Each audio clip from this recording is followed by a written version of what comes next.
Hi, 7th graders. Here is your book talk for this month. The first book I'm sharing comes from the author Kay Holt, and this book is called Knockout. As you can see, it is a book about boxing, but also a little bit more than that because our main character, Levi, just wants to be treated like a typical kid. When he was a baby, he had respiratory issues and illness that made him very, very sick. And even though he's fine now, his mom and his very overprotective brother still think of him as kind of damaged. And they really have tried to protect him, even now that he is a teenager. And Levi is hoping to push that aside. He wants to just be treated normally, and he doesn't want his mom and his brother to, kind of keep him in this bubble all the time. His dad, who's divorced from his mom, suggests that Levi take up boxing, and he immediately absolutely loves the sport. He finds out about this school with this really great boxing team and decides that this is going to be the thing that's going to kind of reboot him, right? It's going to make give him a chance, really, to kind of get a fresh start and be the Levi that he wants to be, but he's going to have to convince his mom first. This is the story of him getting into the sport of boxing, and I really love the way that this story is put together round by round in terms of like a boxing match, the way the book is set up. If you'd like to read about Levi and how he's dealing with these family issues, as well as about the sport, check out Knockout by Holt. Alibi Junior High by Greg Logstead is one of my favorites in the adventure section. I love this idea of a kid who has all these abilities and talents and skills that way surpass most adults.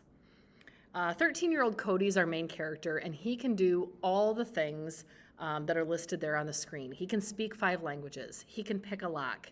He can follow the trail of a criminal.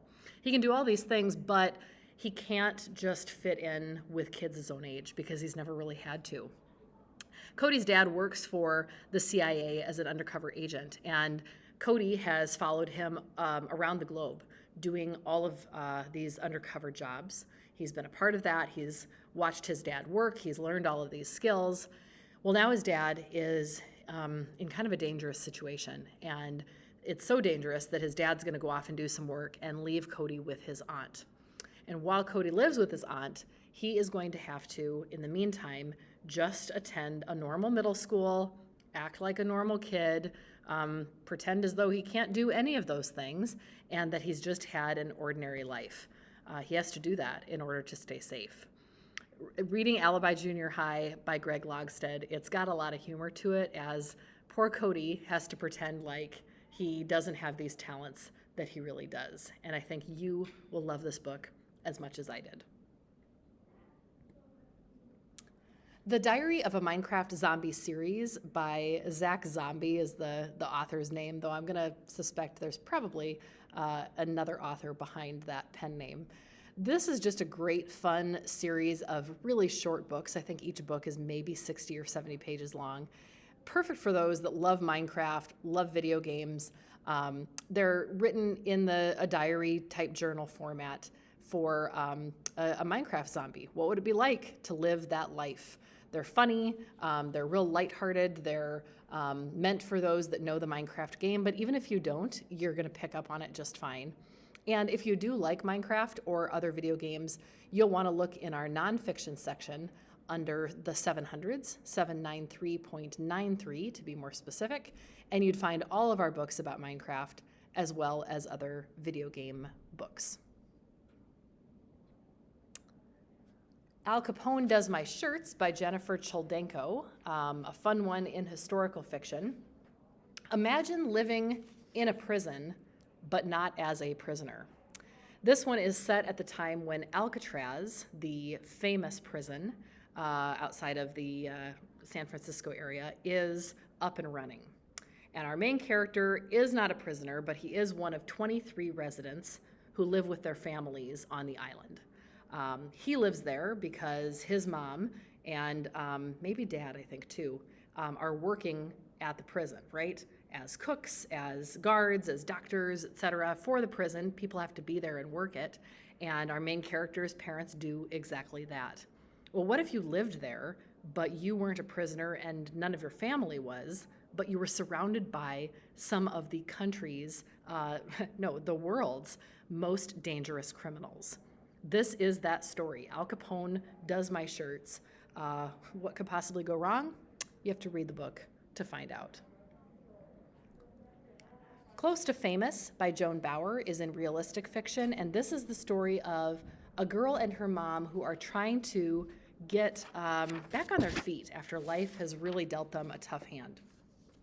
Foster's 12, and she and her mom have landed in this tiny town called Culpeper, and thankfully, they've left behind a past that has been really kind of hard and destructive.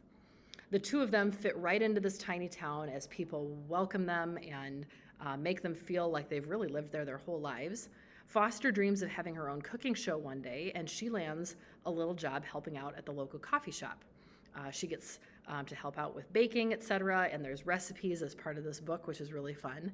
And she also gets help overcoming a big challenge for her, and that's learning to read.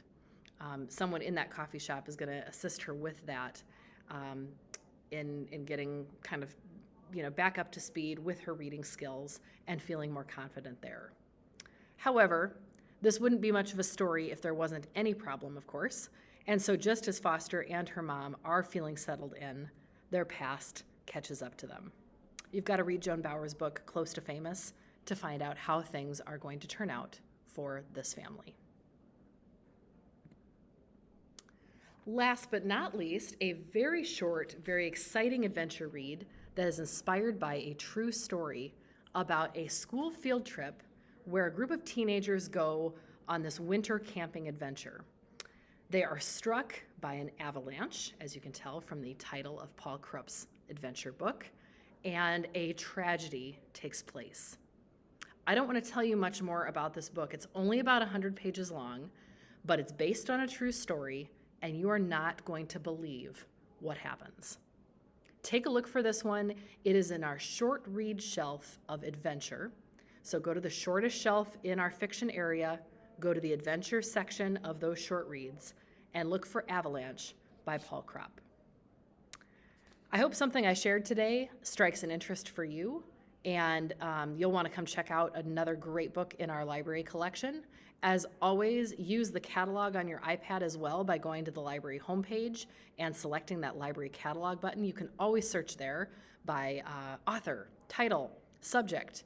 If there's something I can help you find, I want you to come on down and ask or send me a message on Schoology. Thanks so much for your attention. Happy reading.